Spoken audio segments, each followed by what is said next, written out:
Hey everyone, today I'm going to be filming the second part of my kind of skincare duo videos. This is the video that goes along with my acne story, which was the last video that I posted. And I mentioned that I would be doing my skincare routine. So I have all my products in this tin. And this video is not going to be me showing you how I use these products, and I actually hate when people do videos like this, but I will either already have or will have a kind of get unready with me video, so you'll kind of see the products being used, and they're fairly self-explanatory. I wanted to kind of talk my way through them rather than just show you. So I talked about the products that were prescribed to me, so I'm not going to talk too much about those again, but I want to start off with the morning stuff. So this is a cleanser that the dermatologist recommended I use, and this is the Cetaphil Oil Control Foam Wash formulated for acne-prone skin. This is actually fairly expensive, so I would recommend always buying it when it's on sale or with a coupon. I know Ulta sells it, and I believe you can use a coupon with it, and I believe I've seen it with some sort of sale. But yeah, just be on the lookout because it is a pricey wash or cleanser, but it is a foam wash, so it has a pump. This pump sucks, but oh well. But it is just a foam wash. It is the most basic cleanser you could really get. It has no sort of like ingredients in it that are super crazy, like harsh things or treatments in any way. It's just supposed to be very simple. It does the job, but I don't know, I find it a little bit boring. I don't know, but it works. It's nice. It doesn't leave your skin super dry, but doesn't leave any sort of residue. So it's great, but there are other things that you could use. And I'll mention all of the things that are occasional things at the end. So yes, so after that, like I mentioned in my other video, I use the Acanya spot treatment and spot that all over my acne, wherever that may be. I use the tiny little one, but oh well.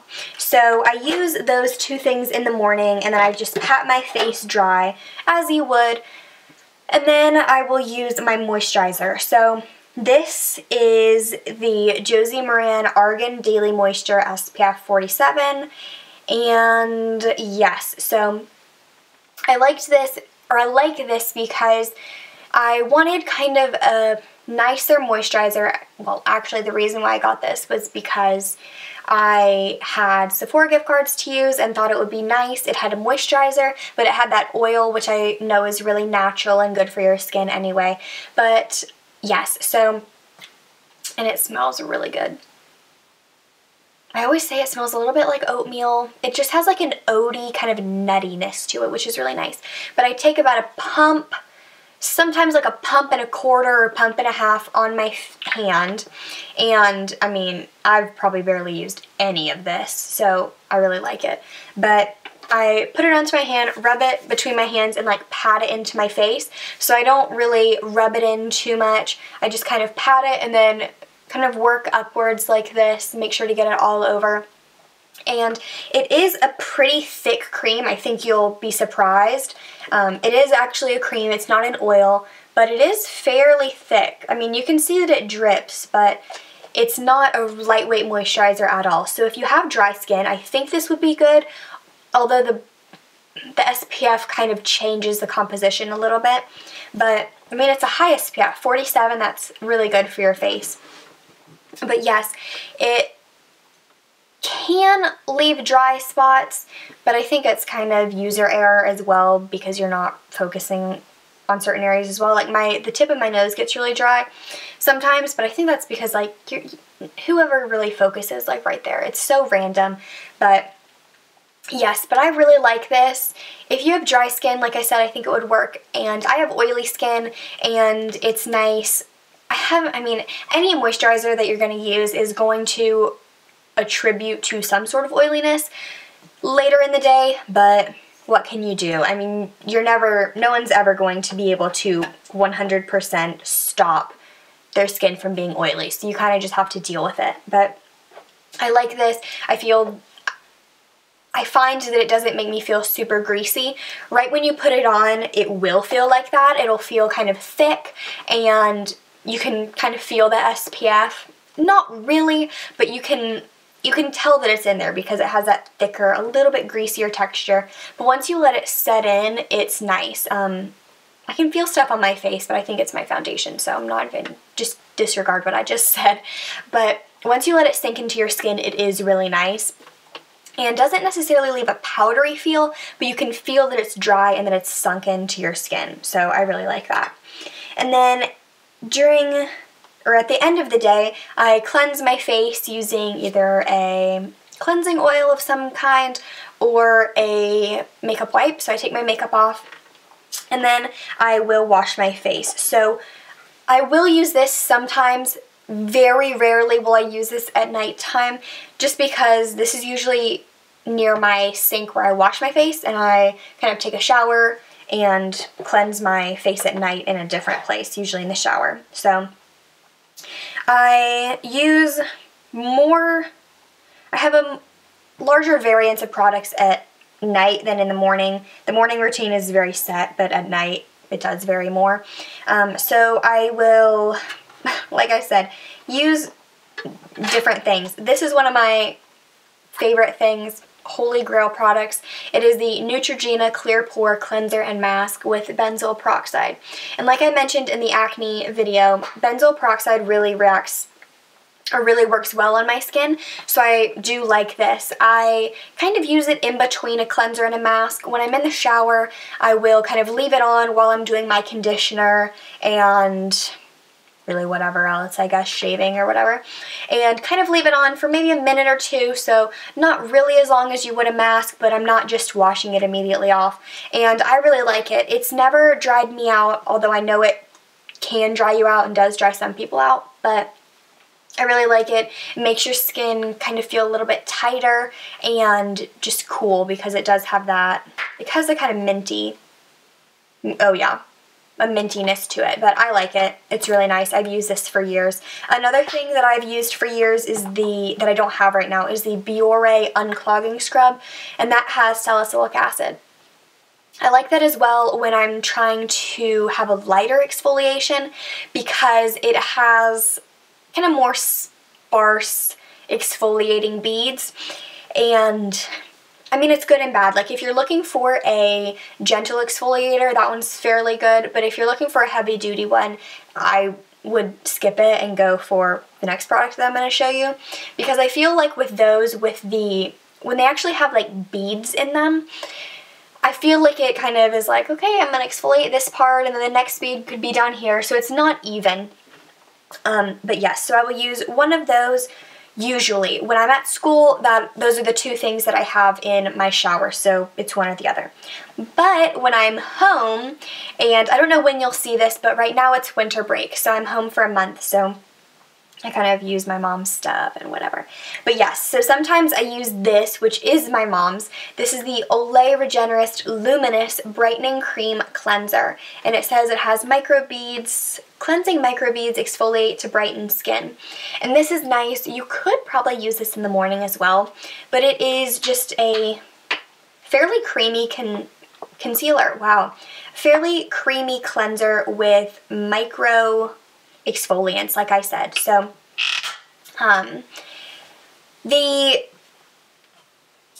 okay, I just had a total like mental shift from this, but I was going to explain that this product, the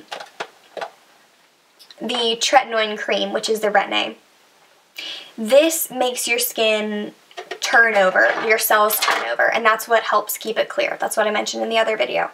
But one side effect that I didn't mention, and I probably should have, but I wanted to talk about it with the product that I'm going to show you, is that it leaves you with a lot of dead skin. I mean, your skin is literally regenerating, so there are going to be a lot more dead skin cells than normal. And so it requires you to really exfoliate them off. And if you use that product, or a really harsh product like that can make your skin kind of peel, you will notice that in the shower, your skin kind of loosens up, and this is going to sound weird, but it like balls up. If you've ever had a sunburn that peels and you kind of rub your hand over it and you can feel the skin under it kind of moving and like balling up between your fingers, that's what it feels like. So when you feel that, you're like, okay, it's time to break out the big exfoliator because I got to get this skin off. Like when you can like, I know this is going to be horrific for some people, but when you can like take your nails and like kind of like gently scrape your face and like skin comes off, yeah, it's time to exfoliate. It's disgusting, I know, but it's the truth. It's the honest truth. I gotta be honest with you. So that is where the exfoliants come in. So this is not for one of those days when skin is coming off, when you're scraping skin off. This is a gentle day, and that craziness that I talked about, that isn't every day. That's, you know, maybe maybe every other day, every 3 days, something like that, because it does build up, so you gotta get rid of that. And so the product that I found that works really nicely for that is one that I've actually only used once, which I know is crazy and weird. And you're probably thinking, okay, you have no idea how this product actually works if you've used it once. But I can tell you right now, it's going to be a product that I'm going to love forever. It is the St. Ives Even and Bright Pink Lemon and Mandarin Orange Scrub. And it says on the back, it has an exfoliation factor, like range. So it says gentle, moderate, or deep. And this is moderate. And if you've ever used the I can never say this, apricot scrub, I believe that's what they would consider the deep exfoliation, but I feel like that's too harsh. And I know that's a cult favorite, but I find that it is too abrasive and it's like really rough on the skin, while this is perfect. When I squirted it out onto my fingertips, I was like, this is not even gonna work. It comes out, I mean, like, if you can see, it comes out like a moisturizer almost. And I was like, okay, there is no freaking way this is going to work. But it smells nice for one. Really natural but fruity. But once I started rubbing it into my skin and really exfoliating, I was just like, I was getting into it more and more. I was like, yes, yes, this is wonderful. This is exactly what I've been looking for. The exfoliant to cleanser ratio is flawless. It's perfect. It's almost like a soft sugar scrub for your face. That's pretty, I would say that's pretty accurate, not to toot my own horn, but it is very gentle. I wouldn't say very gentle. It's gentle, but you can tell that it's working. And one thing that I find is incredible about this is that I can use it under my eyes. And I know a lot of you are like, no, no, no, no, no, exfoliator near your eyes, no, that delicate skin. I understand, believe me, I understand that. But the area around my eyes gets what I call scaly, where it's just weird. Like, it's dry but not flaky. And my eyes literally need to be exfoliated, and I find that this is gentle enough to be used near the eyes, but it is efficient enough to get rid of that. So I really love this. I would definitely recommend this over the apricot scrub or really any of the others. I think it's amazing. It doesn't have any crazy ingredients like any benzoyl peroxide or salicylic acid like the others do. So I think it's great. It's a drugstore thing. I would definitely go get this. It's very nice, and I will definitely be using this on a regular weekly basis. But yes, so those are all of the kind of things that I use most frequently, but I have a few other things that I want to talk about as well. So one thing that I got as a sample and I have used is the First Aid Beauty Face Cleanser with antioxidant booster. So this is really nice. It is for sensitive skin, which is good, but it is a kind of mix between a cream and a gel, and it's really mild, really nice. I would use this in the morning rather than at night, because the nighttime is when I use kind of the harsher, more exfoliating products. But this is nice and gentle. I find that it's best if you kind of work it between your hands first to kind of bubble it up more and then apply it to your face, but I do like that. oops, another sample that I use is the Clarins Super Restorative Total Eye Concentrate. I got this in I got these two things as well as some other things in a Sephora little sample kit. But I just use this under my eyes because I do find that don't really need, sometimes I find that I need it when I have that scaly skin weirdness going on. But I just like something under my eyes to kind of moisturize them more, try to get rid of that scaliness. But yes, this is nice. This is a very nice sample as well. But yes, and then occasionally I will also use some sort of moisturizer just if I have really dry spots, but I haven't found that I needed it, so I'm not even going to really mention it. I just use really whatever moisturizer is at hand. It's not specific to any brand. And then I thought I would mention the mask that I use. I know I've talked about this so much, but this is the Glam Glow Youth Mud Tingle Exfoliate Treatment. And I find that this works really well when I'm kind of getting that really dry, not dry, when my skin is really starting to peel and I need to exfoliate away that dead skin. This is great because it's good for your skin and it really helps kind of clear / heal your skin, but I take it off either with just kind of my fingers in warm water or with a washcloth. So either way, it's very exfoliating. I really like it. And if you would like a full review on this, please let me know. I know I've mentioned that a lot recently, but I don't know if you would like that, if you would like a full review, but I have a few products that I may be reviewing. So yes, those were all of my skincare products that I kind of use in conjunction with the prescription products, and I use those every day. As you can see, I do have a lot of cleansers and things like that, and I just kind of pick and choose what I feel like my skin needs that day. So yeah, I hope this was helpful for some of you or all of you. I think really any of these products besides the prescriptions are good for anyone. They're gentle enough and they're kind of skin types neutral enough to be used for multiple people. So yeah. I hope you all enjoyed this video. Thank you all so much for watching, and I will see you all in my next one. Bye, everyone.